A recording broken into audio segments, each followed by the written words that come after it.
Hello, it's Nancy from the County Library, South Jordan Branch, and today I'm here to do an experiment, Naked Egg 2. So a few months ago I taught you how to do the naked egg experiment where you soak an egg in vinegar and it takes the outer shell out, and then when you pull it out you can kind of see it's naked because it doesn't have its shell. So these eggs have been sitting around in vinegar for a little bit. Now I'm going to take it a step further. Last time we bounced them, but we're not going to bounce them this time yet. And we're going to try 3 different things to learn something about osmosis. One is putting it in water that's colored with food coloring. Get that off my finger. The next one we're going to put in corn syrup.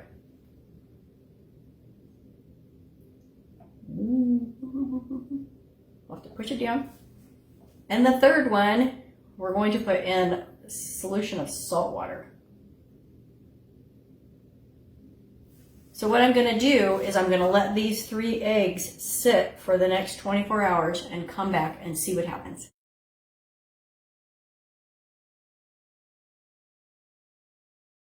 Okay, it's been over 24 hours and we're going to check in on the eggs. I just wanted to remind you of one of the reasons why we're doing this experiment today is to learn about osmosis. So eggs, remember, have a semi-permeable membrane, which is represented right here. It means that some things get through and some things don't.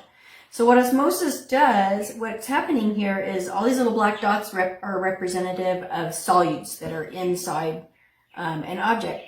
And when there's a lot of solutes and few solutes, that's not balanced, right? So water will flow into the part with more solutes to try to reach an equilibrium there because it likes things to be the same. So if that is true, we should find some interesting results in our eggs.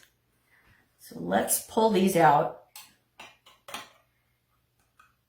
The red egg has been in water. Oh. Wow. This egg is the one that's been in corn syrup. Ooh. Did it pop? Ooh. And finally, use my fingers to get this guy out. This one has been in salt water. I'm wondering actually if I didn't put enough salt in there. I put about a little bit over a tablespoon in, but if you're doing it, maybe you want to add a little bit more than that. Well, one thing that we can obviously see is how much smaller this egg is compared to the other 2. So obviously the water that was inside the egg was going out. Let's compare. I'm going to put these 2 right next to each other so we can see. These eggs were about the same size before, but as you can see, the one that was just in water is bigger than the one that was in salt. So if it has salty water, some of the water that's inside the egg is also coming out, but not as much as the corn syrup. That one kind of sunk it all together, which is kind of cool. So let's do our final test.